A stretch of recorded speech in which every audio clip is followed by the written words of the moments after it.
Last week, Apple unveiled iOS 14.5 Golden Master Edition for those running the beta, and Apple confirmed that the public version of iOS 14.5 and iPadOS 14.5, etc., will be out this week. And so the likelihood, if they follow previous releases, we'll actually see that around about today. So in the UK, that'll be about 6 p.m. In Cupertino, it'll be 10 a.m. and Canada will be 10 a.m. as well. Texas will be about 12 o'clock. New York will be about 1, and so on from there. So if you can work out, obviously, what time the Apple event was on the day, if you watched it in your country, then that's roughly the time you'll be looking at a release of iOS 14.5 as well.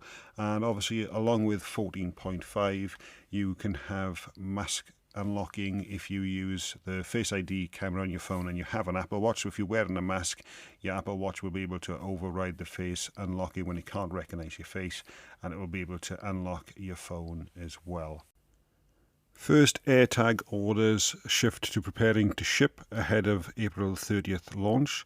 So if you have placed your order and it was scheduled to be delivered on the 30th of April, you should see an update to your shipping information. And if those now have been updated, orders will no longer be able to be cancelled or amended. And then you should be able to get these now on the 30th of April. And hopefully they should start being in stores on the 30th of April as well. So if you do have a store that is open close to you and you want to check them out before you purchase them, then hopefully you should be able to go in and get some hands-on experience there as well. iCloud Mail users are experiencing an outage at the moment where they cannot retrieve or send emails. And this is actually showing on the dashboard of Apple, showing that there is currently an outage ongoing. So if you are having issues, it's not you, it's actually Apple. Today's episode is sponsored by Creatively Social. Creatively Social helps you in building your social media platforms for your business to thrive by helping you to provide fresh content, marketing, and engagement for your business, taking the pressure off you. Save yourself hours in your day for a better work-life balance. Get in touch at creativelysocialvia.com. Google is well underway of testing Android 12, and 9to5 Google has been digging through some of the code, and they found a new assistant feature codenamed Guacamole. And this new feature is to do with Google Assistant voice shortcuts, and they will be able to work in very specific conditions. And according to 9to5 Google, you'll be able to say things like stop or snooze to deal with a ringing on your device, and commands like answer or decline a call as well. Now, you do need to read the terms and conditions that comes with it, so obviously probably a privacy standpoint, you'll need to be looking at that if you are considering enabling these. Now, if you do have a Google Home device, you can already say things like stop when an alarm is going. So this looks like it's going to be a bit more in-depth, and perhaps something you'll be able to create yourself, kind of like with Siri shortcuts. And like I say, this is in Android 12 beta at the moment, so it's still a bit of time off before we'll actually see that on Android devices. So obviously anything can change at that point. Spotify has started sending out emails to subscribers in Europe to say that there will be a price increase between £1 and £2 depending on the type of plan they will be subscribing to.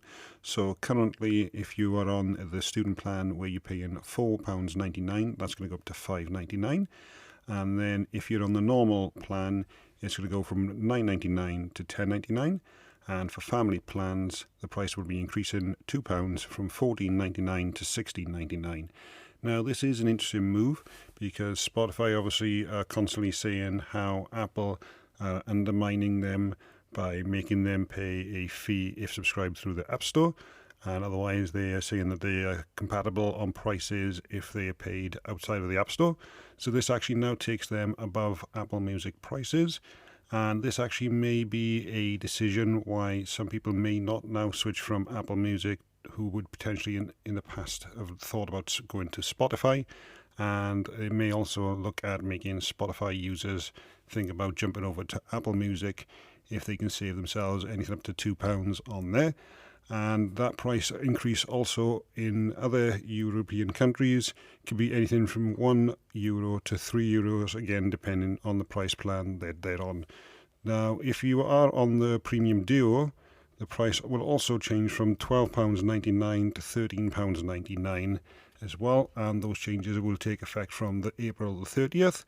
If you are a free trial user, they do say that you will get 1 month once your plan kicks in at the old rate, and then it will change over to the new rate the month after. So it's definitely an interesting move on that one.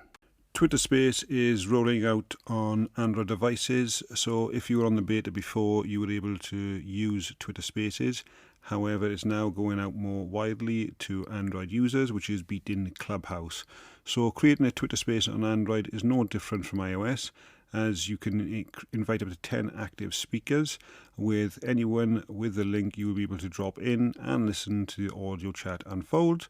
And you can give your space a name, and when live it will appear to the followers in the same area in which Twitter Stories Live currently sits at the top of the feed as well.